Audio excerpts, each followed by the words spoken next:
As you saw, most situations and ideas created or perpetuated by the monetary system are immoral, insufficient, and based more on imagination than reality.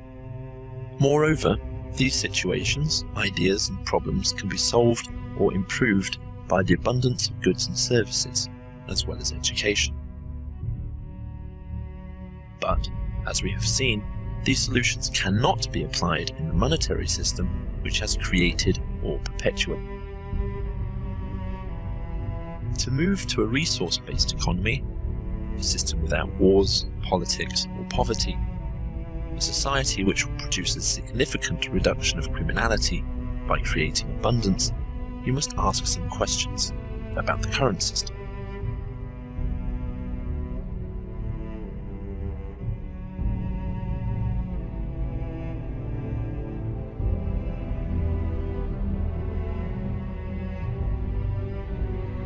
We saw that the monetary system, which relies heavily on the agreement of individuals to accept papers as valuable, and auto-limitation through money, although they no longer have any relevance today, maintains a constant inequality between people, creating social classes, functions, degree of education, etc., which leads directly to a system with problems.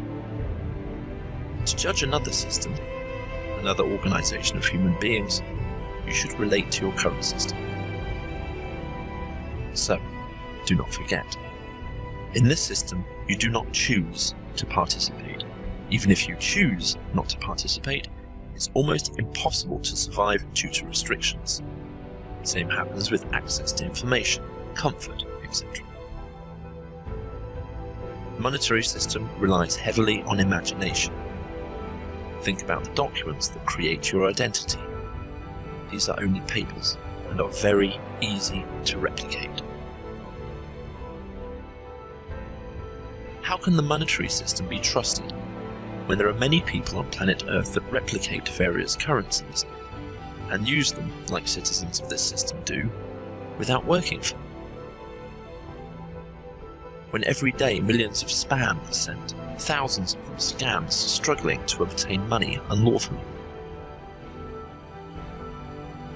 We live in an unequal society. Because of this inequality among us, we have to guard our goods to prevent others from stealing. How can you feel safe in a society like that? How are you not saddened by the fact that there are so many people without anything in this system? Deprivation is a mockery of humanity. How are you not afraid that people who have nothing to lose might kill you for food, like wild animals? How do you walk on the streets, knowing that there are thousands, if not millions of such people, who have no food to survive? Or, how do you accept that individuals from your own species are starving? How do you pass by those people and remain indifferent? Jay, we're here in Cleveland, Ohio. You're homeless. Yes, sir. Tell me about it.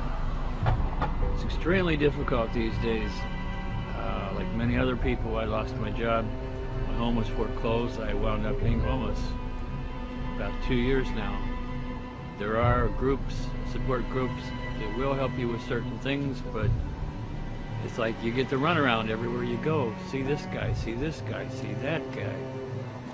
I would like to see, if possible, that these services and things that are available could be condensed into one central group, one bureau, or whatever you might call it, where you could go to get whatever need you have to a certain place, not be running over here for this, over there for that, back here for this, come back Tuesday, come back Friday. You spend your time spinning your wheels, not getting what you need. How do you survive? I survive with a little bit of help from food stamps and a few friends that I have helping me here and there, shelters, churches that are nice enough, like this one centrally here, provide you at least a good meal on the weekend, and just faith. Just keep trying. If you had 3 wishes, what would they be? If I had 3 wishes, I believe first I would wish that everyone would treat everyone as equals. The man that has $100,000 job is no better person than the guy that's picking up garbage on the corner for somebody. We're all the same, we're all human beings. Why can't we just help each other? That would be my first wish. And I think if everyone did that, I might not even need 2 more wishes. If everybody helped everybody and got along, we'd all be all right. Thank you very much for talking to me. Yes, sir.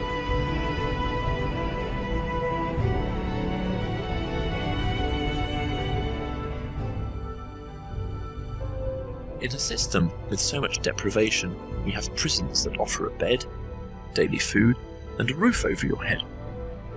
Some even have special programs for inmates to be entertained and allow them to learn. It's insane to think that people that do nothing wrong battle to survive, but those that harm others have the necessities of life provided for. How do you remain calm when the justice system is based on a language that is subject to interpretation? Everything you say can be interpreted the way the listener wants. How safe do you feel knowing you are obedient in front of authority? Obedience which is driven by the fear of being deprived of your current status. Remember that the monetary system is a service system. You recognize people by uniform, some documents, papers, and this is dangerous because they can be forged easily. How do you trust the food offered by the system when it is produced by companies that just want profit? Consider advertising methods that encourage you to buy low-quality products which don't perform as well as they claim.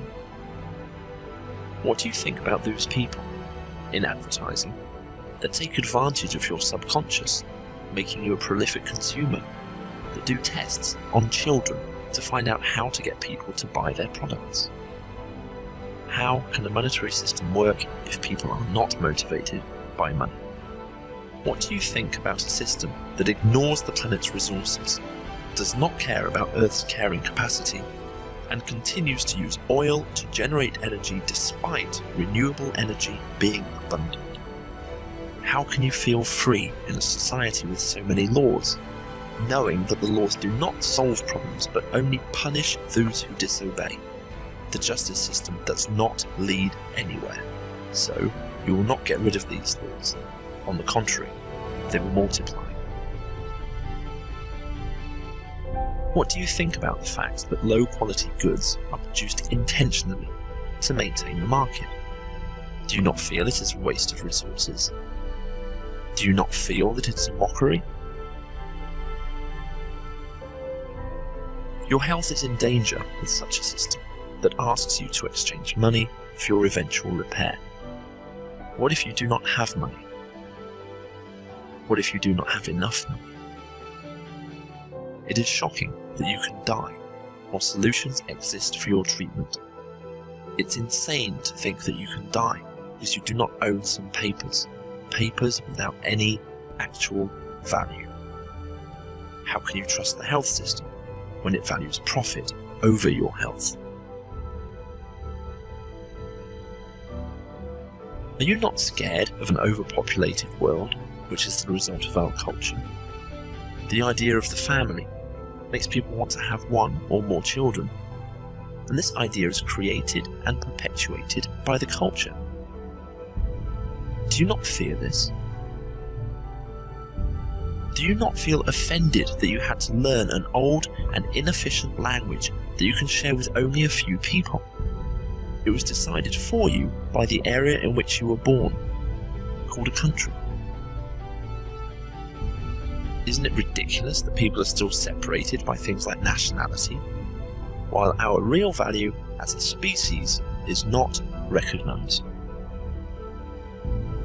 Many people believe politicians are corrupt, yet they still support the system that enables them. How can you support something that you believe to be corrupt? Why let your life decisions be made by other people? Can't you take care of yourself? Do you prefer having your decisions made by others?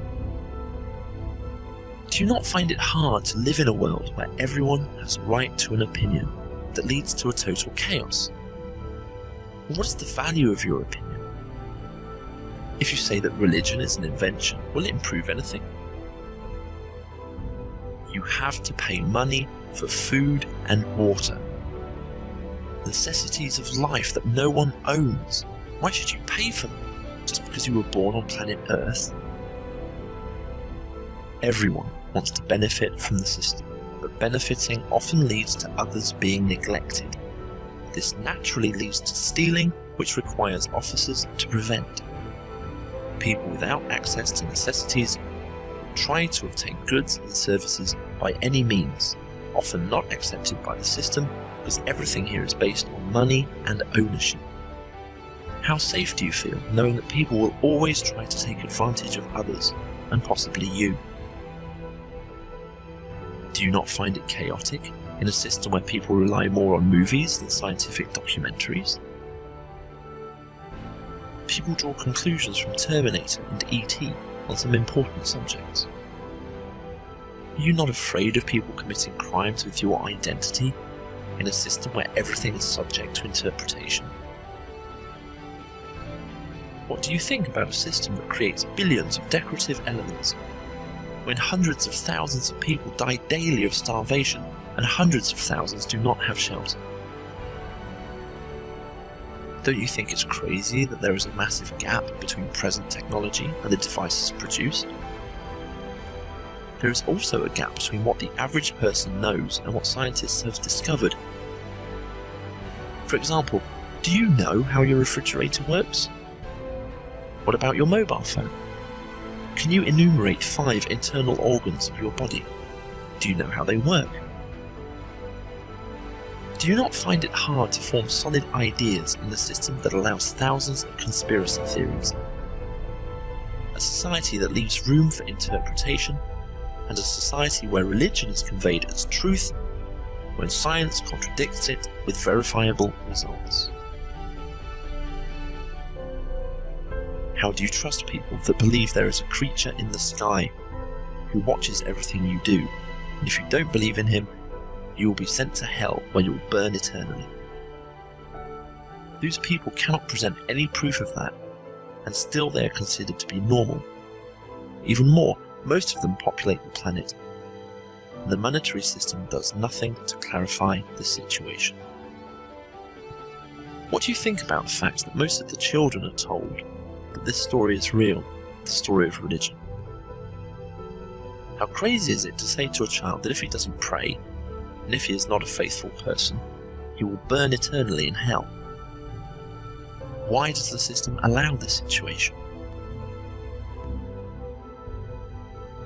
Don't you ever wonder why you collect so many objects even though you may not use them? Don't you ever wonder why we have to constantly replace items? What is this race all about? Aren't you tired? Remember, sexual attraction, pheromones, sex. Now, we have 1. The culture accepted by the monetary system promotes the family idea. The idea of family is one where a male and a female live together for life. Same-sex partners, sexual attraction to others, need for sex, pheromones. 2. Sexual scarcity. Constant coverage of certain parts of the body create curiosity. People of this tribe do not wear clothes, and that is as normal for them as wearing clothes is for you. They are not curious about others' body because it is not withheld from them. 3. Promoting sexuality in movies, commercials, TV shows. What can you get from here? Aberrations such as rape, paedophilia, necrophilia, zoophilia, prohibiting natural events like sex by culture and promoting sexuality through media while maintaining scarcity will lead to such behaviour.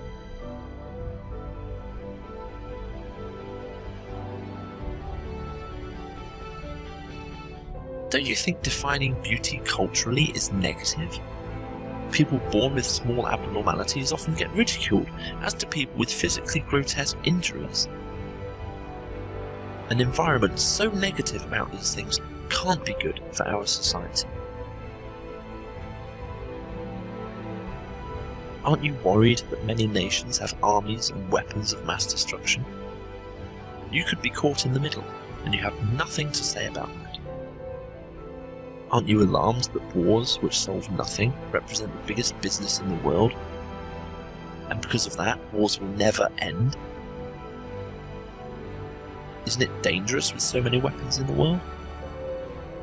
Don't you find it dangerous for people to have weapons with all the inequality and conflicting ideas we have? Don't commercials confuse you? Which companies can you truly trust? What's your opinion about a system that sells luck through gambling? Don't you think it's crazy when so many people are starving?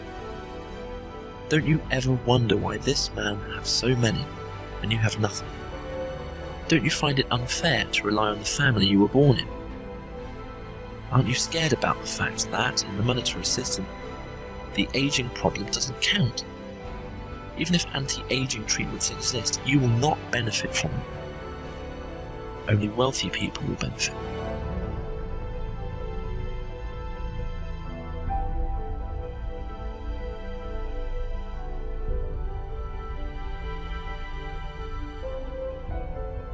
Do you not feel offended that some people earn lots of money just because they look good according to the monetary system's standards?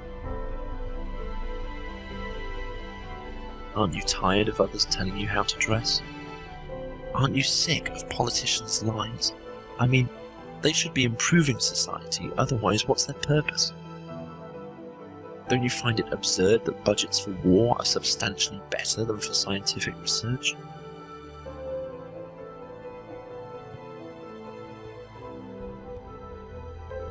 With automation replacing lots of jobs, aren't you afraid of losing yours? Without a job, you lose the ability to acquire food, so you could die as a result. Currently, 3D printers or other technologies can create gold or diamonds, which are considered precious materials in the monetary system. Many people have such materials. Aren't they afraid that their goods will lose value? Does anybody wonder why these materials are considered valuable? It's because they are scarce materials on this planet.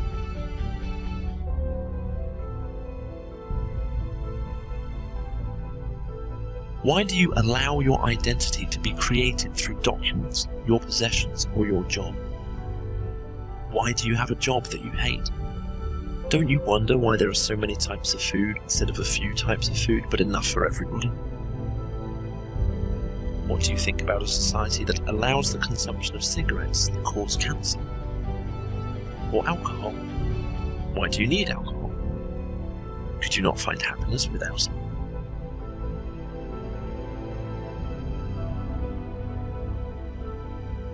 Do you not feel sad watching others talk about their lives? And they are paid by the system for that. The monetary system includes religion in the payment system.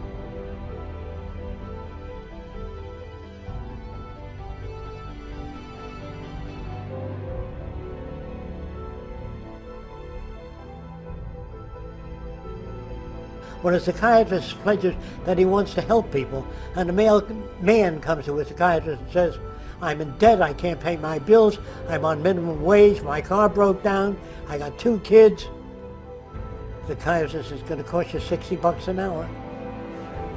How can you be a psychiatrist? How can you cater to human need in a monetary system?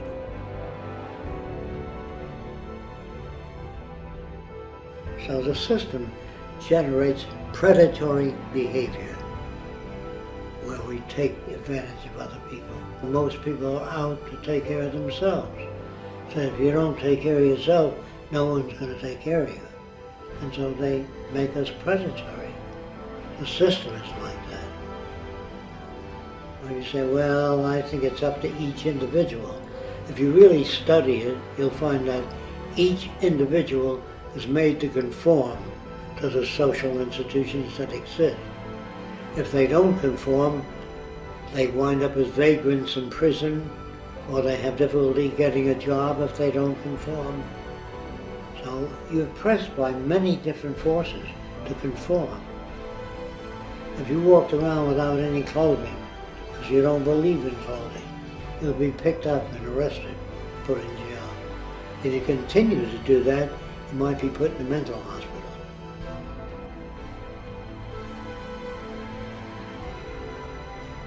I met what they call bums that were so well read that they didn't want any part of the system. They lived in poverty. All of us are erroneous in our values due to the early part of our historical upbringing. We are given a set of values that do not work. Proof: we have war, recession, hunger, poverty, starvation, illness.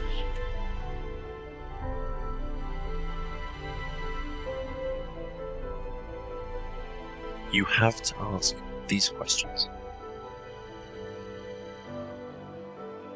Have been conditioned in their kind of society to get a different kind of car next year, to buy a new television set or a tape recorder. We are radical as hell, but our political and social institutions have not changed. And this is where we are stagnating, because we always equate any new idea with communism or regimentation, because we've been brought up to fear that which is new.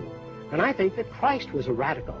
He brought new ideas, but it took time, thousands of years, for people to really appreciate ideas.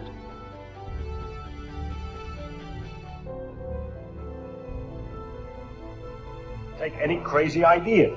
I don't know, it's hard to make up a very crazy one thing, witches or something like that, and you tell about what people used to believe in witches, and of course nobody believes in witches now, and you say, how could they believe in witches? Then you turn around and you say, let's see, what witches do we believe in now? What ceremonies do we do? Every morning we brush our teeth.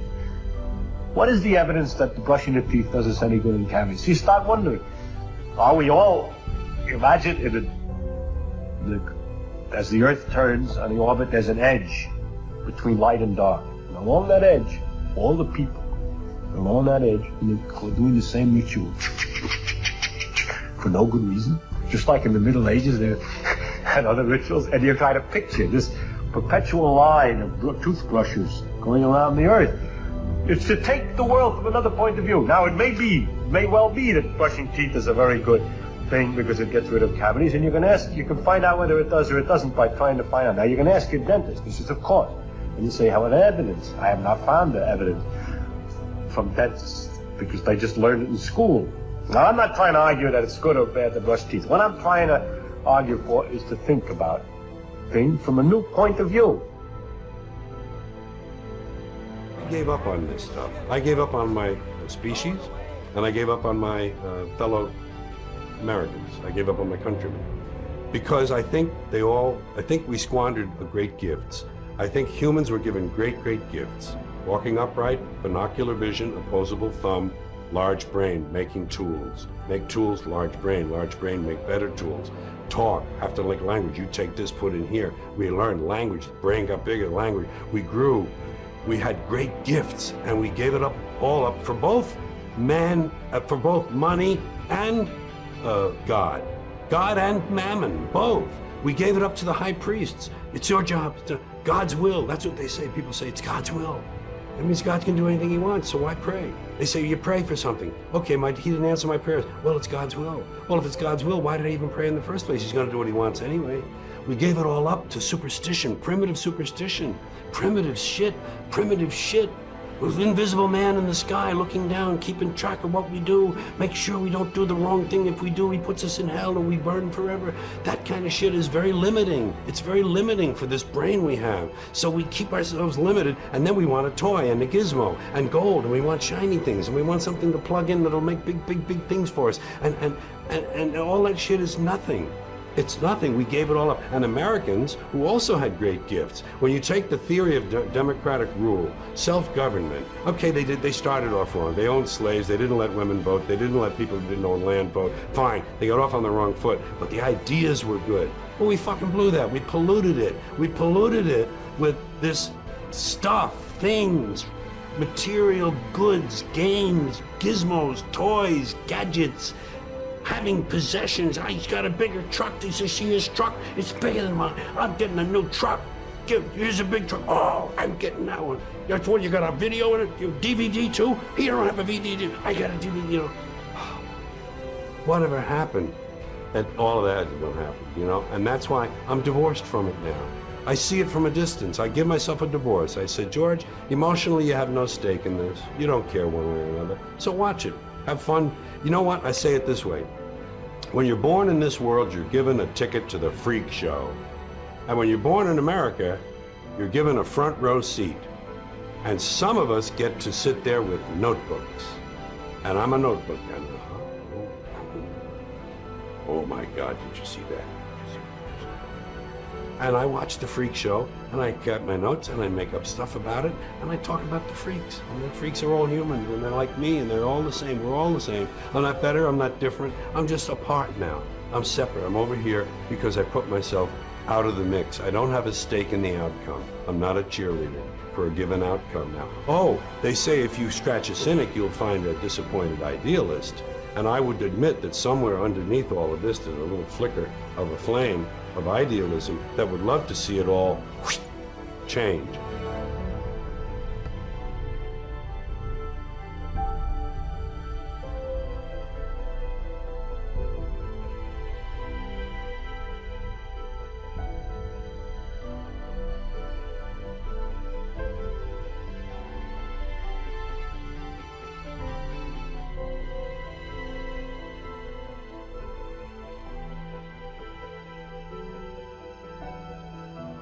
The monetary system seems likely to collapse. I said it seems because I cannot know if it will happen or not. So far, we've examined the monetary system and seen how harmful it is, and we presented solutions to improve the situations created by the monetary system. We now realise that these solutions are needed, because all evidence points towards this system collapsing.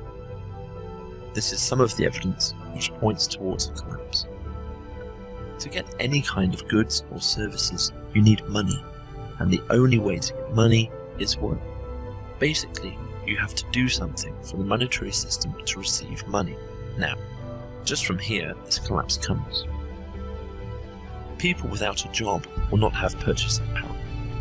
Remember, the monetary system has a massive problem when there are fewer jobs than unemployed people. As we saw when we talked about work, jobs are increasingly replaced by automation through machinery. This is an ongoing and progressive process.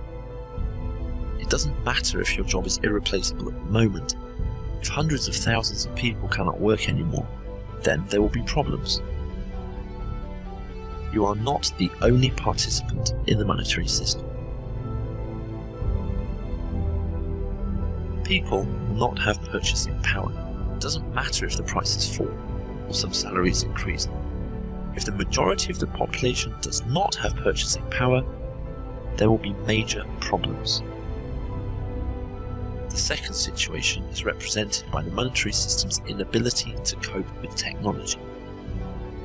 Let's just refer to two technologies.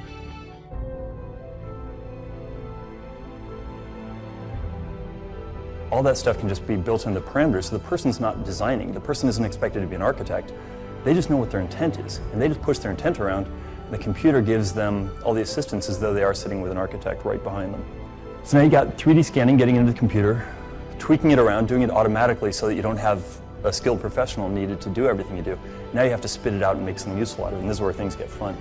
Digital fabrication, you can call it absolutely anything because it's a semantic nightmare here. These are all the names that I could come up with in 5 minutes for it, but it has a lot more. It's an engineering tool, so nobody knows what to call it. But basically what it is, it's an additive process, as you guys have seen with the MakerBot and stuff you have back here. It's additive. That's the main difference, is that you're assembling molecules either by layer or by dust particle or by liquid that's being sintered or liquid being deposited. You're doing that layer by layer by layer. You do it enough times and you get a pretty good facsimile of what you originally intended. So that's a typical machine. This is a liquid-based machine. If you're going to be designing car wheels, it'd be really hard to machine each one out of a block of plastic and get the likeness. Better to just do your design, send it out to print, come back the next day, pull it out of the oven and ready to go. So about the whole situation though is that complexity is free when you're doing additive fabrication. And now suddenly you're kind of being challenged, if anything, to see if you can be as creative as the tool lets you be, because it can do far more than your brain could ever handle. That's what I think is really exciting about it, is that it really doesn't have limits to it. Just talking about metals, you know, that's one of the new exciting things. Metals used to be a real pain, now they're getting good. Turbine blades, you know, things that are really difficult to machine or make any other way. You can make really high definition, really high quality metal parts now. Medical stuff, I have plan before you cut. You know, what a cool thing is, okay, if you come in and you've fallen off your hoppity horse and you've destroyed your shoulder, and they have to figure out, okay, you've got bone fragments all over the place. They have to strategize before they go in and have you under gas. So, well, they can actually do MRI, get your bone structure, MRI or CT, one of those, get your bone structure, get the DICOM data, three-dimensionally print the whole thing, and then strategize on it before they open you up. So they know where all the parts are, and they know what part's going to come out and which are going to get rearranged in which way. So there's John in a 3D body scan. There's a parametric model. So this model can take any human, you drop it in, you say, okay, reinstantiate. There's John's sound side leg mirrored over, dropped into the parametric model before instantiating. And there's the new leg. So this is this leg. It gives them a sense of symmetry back. You know, it's kind of a big deal. It has a 7-bar linkage, so the motion of the knee is perfectly calibrated to a human motion. It moves through the same motion that we do. The foot is sprung just like our own ankle. The gastrocnemius here, the calf muscle, that's sprung according to the person's weight and activity level. So that will give spring back with each step. Something that, because you're printing all pieces at once, you don't have the titanium mounting parts and all the other details. You just print the whole thing, complexity and all. It's hollow, so there's a rib structure inside, just like a bird wing. That keeps it really strong and really light simultaneously. Which materials can you use? Does plastic and metal? There's plastics, metals, ceramic, glass, all kinds of polymers, ABS type, PVC type. This is polyamide type. There are maybe 20 types of polyamides, carbon-filled, fire retardants, almost. They're biopolymers. The guy to talk to is Andrew Hessel, and he is part of the faculty here at Singularity. He knows about that stuff. I don't know about bio stuff, but yes, there's a ton of work going on in biopolymers and all that collagen scaffolding and all that stuff. It's wild stuff. That's a huge area that's happening. And can you print different materials in the same? There's only one machine that'll do that. It is the Objet Eden machine, I think, that will do multiple materials simultaneously. Typically, metals are in their own world, polyamides are in their own world. There's one machine that'll do a handful, and it'll do like polymers and elastomers and colors. It won't do different classes like metals. Everybody's waiting for that day. You know, that day comes when you can just print anything you dream up, and things will be exciting then. The reason they can't do gold is they can print gold, no problem. But it would be $240,000 to take this titanium out and fill it with gold, fortunately. Yeah, I was just curious about the durability and strength of the metals after they're printed as compared to just other manufacturing techniques. Yeah, the metals are incredibly strong. They're almost entirely, well, they're not entirely dense out of the process, but you can hit it with something called HIP, which stands for hot isostatic pressure, where they heat it to its near melt point and a zillion psi, and that will knock out any errant molecules, and then it's like 99.9% solid and dense. So if you're doing like medical stuff like knees and hips, then you hit it with a HIP process, and then it's as strong as anything. Yeah. Mm-hmm. What is the largest you can do with that? One machine in Belgium called the Mammoth machine that will do 2 meters, and 2 meters by 1 meter by 20 inches or something. So they're big machines like that. There isn't a lot of demand for big yet. Would you be able to print food? There are food printers all over. Yeah, there are a number of those. There's some examples you'll find of like printed pretzels. There's the cupcake maker that I think MakerBot has some variation that does that. There's if anyone ever goes to Chicago, there's a restaurant called Moto, M-O-T-O, and you've been there? Yeah, it's supposed to be really cool. They print on the tortillas and you eat the menu, but they're doing a lot of really experimental stuff with repurposed HP plotters and really cool stuff. Yeah, 3D printing food is not far off. Mm-hmm. What else could we expect in the coming decade? What my company's going to roll out pretty soon, which is going to be really cool. We're in stealth. I can't say a thing about it. It's really cool though. You're just going to, holy shit. But I can't say anything about it. Aside from that, I think Professor Koshneves will have some really cool stuff. we're going to expect, I think we can expect the cost to go down, the part turnaround time to go up. The thing that I told all my students is the day that we start seeing these show up at Kinko's, which I've given a year before we'll start seeing them at Kinko's, that's when things get exciting, because we start really democratizing fabrication and we start really inviting everyone to play. We already have open source 3D software called Blender 3D and SketchUp, and those are decent for free, and you can create fantastic 3D models and get them printed. So we can expect a lot of that. I think the medical world's going to be the big one. Disabilities, huge. Already now, here are a couple little just fun nuggets that you can entertain your friends with at next cocktail party. So the machines, like this is a part out of an EOS P730 machine. It's a wiring harness. What's cool about it is they printed this on their machine. So, hinge and everything. This came out of their machine just like it is. They can print the hinges all together. So that's an example of the machine printing itself.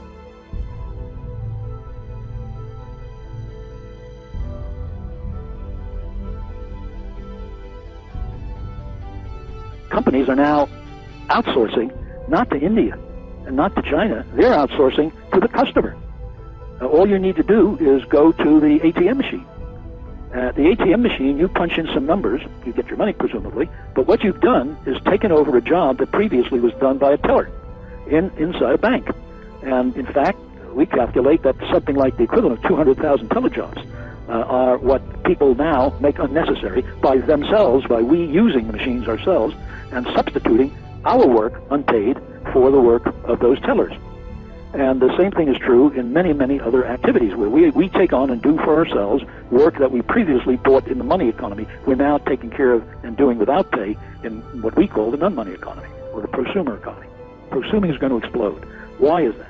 It's going to explode because we're creating new technologies that individuals can use to do things for themselves. So it used to be, if you took a photograph, you then had to send that to Kodak in Rochester, New York, in order to get it developed and printed. So, and then it'll come back to your local drugstore, and you pick it up a week later, and you had a photograph, and you paid for that. Now you buy a camera, digital camera, and you make your own. You get your own pictures. So you are now doing work that used to be done in that Kodak factory. Okay, we are now developing, and will be developing, a generation of exceedingly powerful machines for individuals to use to create economic value, even though, again, it's not counted. Right. And so I believe we're going to see a tremendous explosion. And if you want to if you really want the breath taken away, think of this in terms of human history. At the beginnings of human history, everything people did, they did for themselves. There was no money economy. So you grew your own food, you ate as much of it as you could get before somebody took it away from you, probably the local lord. You grew your own food, you sewed your own clothes, you made your own boots. So everything was done outside the money economy. It was a non-money economy. Then gradually, money was introduced along with trade and exchange and all the things we know about. And the assumption that we've all made for a long, long time, and indeed most people make until now, is that the non-money economy would eventually just go away, that we would all be in the money economy. And that's what we should be studying. But in fact, the non-money economy is going to get bigger and bigger and bigger instead of going away. And again, if you follow this down the line, you're going from developing your own films to having a fab or a desktop manufacturing unit sitting on your table. Now, I don't suppose you're going to build your own car or your own airplane on your table, but you will be capable of producing complex components or other things that you yourself want to use. Now, just like bloggers are using the net to write for free what journalists get paid to do. So you have unpaid effort. So it's not that we won't have jobs. I think there will be jobs, but there's a parallel hidden economy that must now be recognized, and we've got to start thinking about how to integrate that and to recognize the integration between that and the money economy.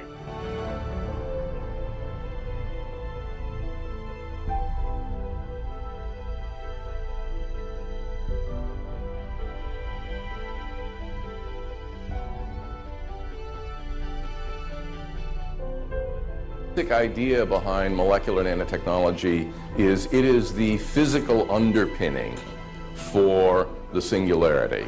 It is that which provides the hardware for the better computer. It provides the hardware for lighter, stronger materials. It provides hardware for better medical technologies. There's a whole bunch of things that are coming where we need to have better capabilities in terms of building things, and that's the basic purpose of molecular nanotechnology, is to provide the physical basis on which a lot of this stuff then proceeds forward and takes advantage of it.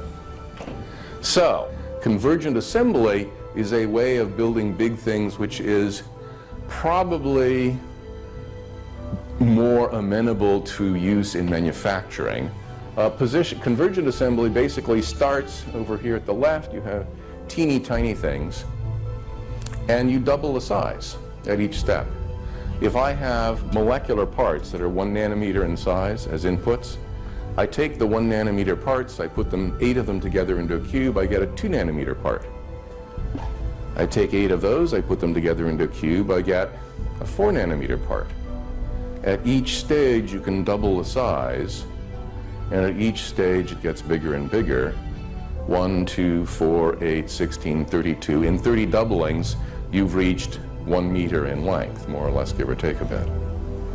So using this kind of architecture, you can go from atoms and molecules up to large objects in 30 steps. If you're using binary, you don't have to use binary. You could make a factor of 10 bigger at each step if you wanted to. But for conceptual purposes, it's easy to think of it in binary steps. And voila, you can have big things. The other implication of this self-replication, convergent assembly, marvelous architectures is that the manufacturing costs are going to go through the floor.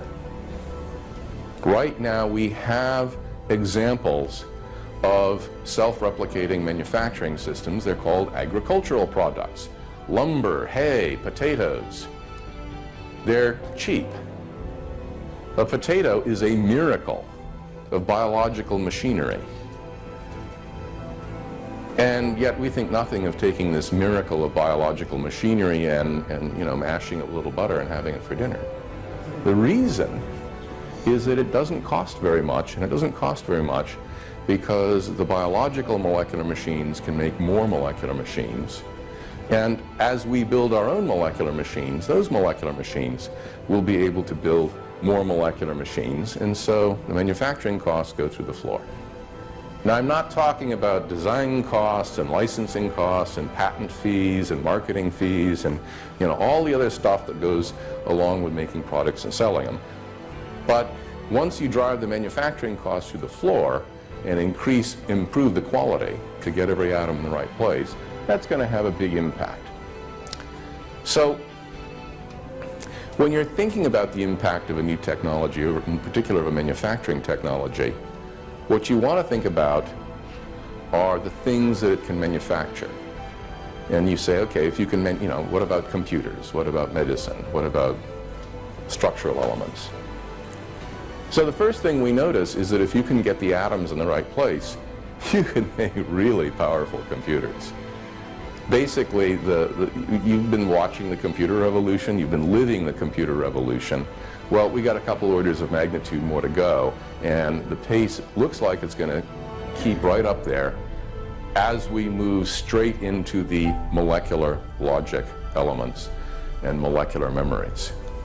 So you ought to be able to get something like 10 to the 24th logic operations per second in a computer the size of a sugar cube. That's a lot. And 10 to the 21st bits in the same volume. I was thinking about that. What is 10 to the 21st bits?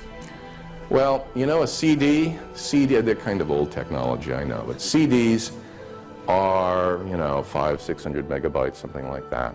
If you filled a football stadium with CDs, you'd get about 10 to the 21st bits.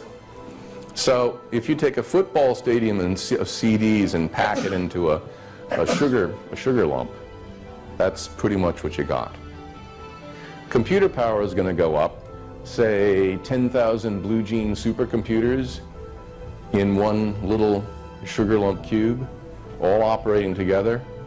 So today those would cost a whole bunch of money, but in the future it's going to be, you know, it's a fraction of a pound. If you're selling molecular computers by the pound and you've got a cubic centimeter, that's not very much. You're going to be paying pennies for this thing. And another miraculous capability, this computer will be so powerful that it will be able to run Windows 2020 and it will be snappy. Miracles will never cease. High-density memory. This is a proposal made a couple of years ago to have a high-density read-only memory. You have a surface, and the zeros and ones are encoded by storing fluorines and hydrogens bonded to the surface, and then you have a probe that moves along and reads out whether it's looking at a fluorine or a hydrogen. And you get very high-density memory if you do this. If one atom stores 1 bit, that's good density, you know, that's a pretty good storage density. There are a bunch of medical capabilities. Respirocytes, when you breathe in oxygen, and your red blood cells carry the oxygen to your body. And when you hold your breath, you've only got a little bit of oxygen both in your lungs and in your tissues. Well, if you have artificial red blood cells that can hold a lot more oxygen, you could hold your breath for an hour, which would be kind of nice. And there's some advantages to that, particularly if you have a heart attack. Microbivores, devices that would detect and ingest invaders, pathogens in the circulatory system. If you could clear out those infectious diseases more rapidly and more effectively, then we could eliminate more diseases more rapidly and cure more infections more efficiently. And finally, a chromalocyte. That's a device that is more complicated, but would selectively target individual cells. It would carry as a payload a new set of chromosomes, and it would remove the chromosomes that were in a cell and replace them with a new set of chromosomes pre-programmed to be properly set up for that particular cell. So these are the kind of devices that look like they're feasible and are coming. We're also going to have better materials. So diamond has a strength-to-weight ratio over 50 times that of steel. And as a consequence, if you look at various applications like, you know, the space shuttle, or pick your favorite aerospace application, if you have an improvement of 50 to 1 in the strength-to-weight ratio, and furthermore, the costs drop through the floor because your manufacturing costs are, you know, $1 a kilogram or something. Suddenly, a whole bunch of applications open up. Low-cost access to space, really powerful airplanes, very light, strong, durable materials. And it's not only critical for rockets and airplanes, it is also going to be useful in other applications, whether it's trucks or cars or ships or even just furniture. You know, the 100-pound Cadillac would be kind of nice. And space, as I said, space, there have been some calculations. It looks like single-stage to orbit vehicles would be dramatically improved given this large improvement in strength-to-weight ratio. This device would be 60 kilogram structural mass. This is, you know, it's your VW, right? You go out and get into your VW and it weighs 60 kilograms. Oh, and by the way, when you fuel it up with, you know, something like 3,000 kilograms of fuel, most of the weight in this thing is in the fuel. If you fuel it up with 3,000 kilograms of fuel, you can now get into your VW with, you know, a friend and some luggage in the back seat, and zoom, zip off into low Earth orbit. And if you run through the calculations and stuff, it turns out that it all works, and there's been a published article describing this. And that's pretty dramatic. That means, among other things, that space becomes accessible, and all these ideas of, you know, colonizing space, visiting space, space hotels, all of those look like, yeah, they're in the cards. What we've been seeing, of course, is we've been moving in that direction, and what I'm saying here is, yeah, the capability, we're going to continue moving in that direction until we actually achieve it. Okay, in diamond, it's simply the fact that if you build diamond and you can have economics, if you can build it inexpensively, suddenly what was once a very expensive jewel becomes a structural material. There was a shift like this with aluminum. Aluminum used to be very, very expensive until the development of the process for making aluminum that suddenly shifted aluminum from being this incredibly valuable material that rich people would use for their knives and forks to show off their wealth to a structural material you could use in airplanes. So we're going to be seeing a similar shift with regard to diamond. And also there are a bunch of materials related to diamond. Stain-resistant pants, there are nano pants. Nano pants are a revolutionary change. They are transformative. In fact, I was at a session where people were talking about nanotechnology, and someone was discussing the nano pants, and the guy in the back of the room said, "Oh my gosh, this is going to utterly change everything. I work for a soap company and detergents, and we're going to be, you know, if you don't need detergents, we're going to be wiped out." Higher standard of living. One of the nice things about this technology is that it should have a big impact on how we interact with the environment. If you have a better technology, then you can have a higher standard of living while having a smaller impact on the environment. And this is going to show up in the production of food. Certainly if you have better greenhouse capabilities. If I can inexpensively build really good greenhouses, then that's going to provide me with much more plentiful, much lower cost food. Nanotechnology comes associated with this concept of low-cost manufacturing and mechanosynthesis and so forth and so on that some might perceive as dangerous, therefore we'll simply dissociate ourselves from it. So it was a politically motivated argument that had no technical merit whatsoever.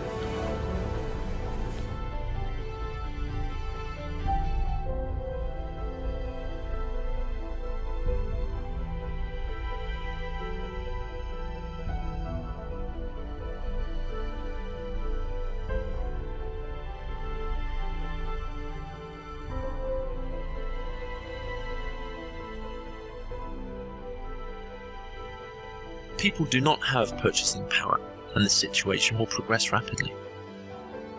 There are no more ways to employ citizens to maintain their purchasing power, because practically humans are less efficient and thus less productive than machines. Technology is so advanced that it can produce an abundance of goods and services, even if the system tries to restrict production. Yes, artificial intelligence will eventually replace doctors, lawyers, engineers, intellect, and be capable of making decisions that humans never dreamed possible. It is neither communistic nor socialistic nor free enterprise. No system remains static. The kings, most of them are gone, and newer systems are coming in. No system can freeze and hold their particular position. You have to wonder, if man can be exempted from work, but production still continues and even improves, why are we still limiting ourselves? I think, if you watch the documentary from the beginning, you have an answer to this question. The system itself.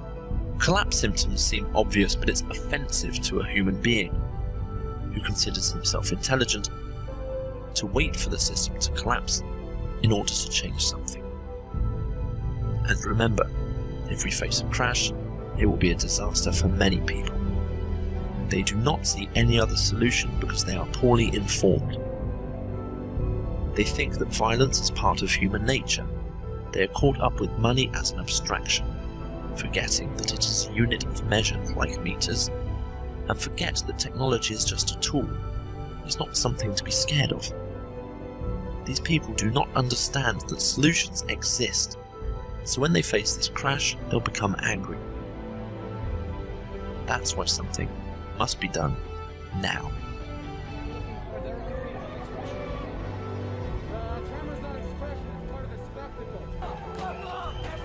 Most jobs will be phased out, and in the next 10 to 15 years, most diagnosticians will be phased out. All you do is hold up a skin condition in front of a scanner. It'll scan your skin condition and give you the latest treatment. Most doctors will be phased out. The same with lawyers. It takes about an hour and a half to design a computer that can do all the work a lawyer does. So you see, most jobs are insecure. So the system is self-eliminating. You don't have to shoot anybody. You don't need a revolution. It's called biosocial pressures that change society, not Fresco or Stalin or anybody else. They're changed by physical conditions. Lincoln did not free the slaves. It was conditions that made slavery inefficient.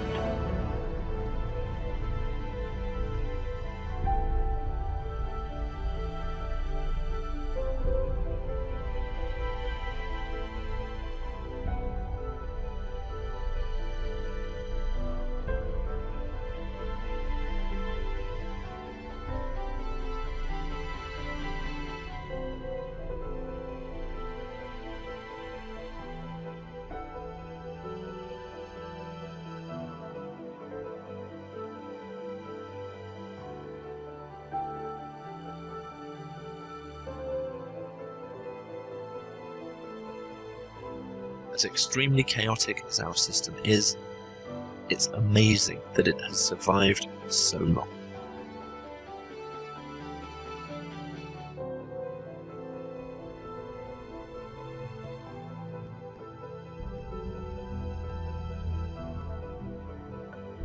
How'd we ever get in this mess, and is there any way out?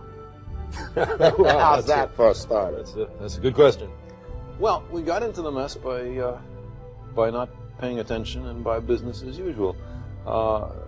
Humans have been on this planet for something like 1 million years, and for the vast bulk of that time, things changed extremely slowly. The population increased very slowly, our technology increased, improved, but by very slow steps.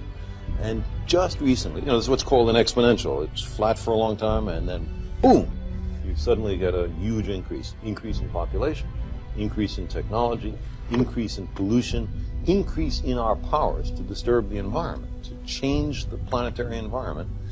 But we're the same old human beings as we were 1,000 years ago and 100,000 years ago. Not much has changed with us.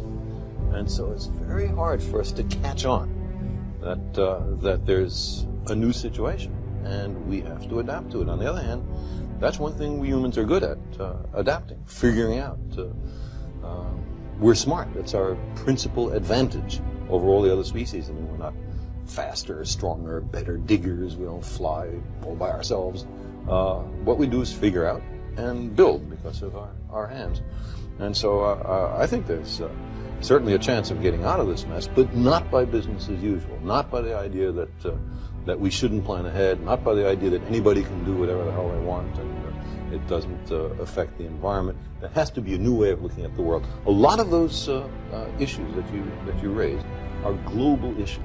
For example, global warming, the greenhouse effect. You put gases like carbon dioxide or CFCs, other greenhouse gases, into the atmosphere over this country, they don't stay over that country. Those molecules don't have passports. They don't know about national sovereignty. That's something they never heard of. The atmospheric circulation spreads those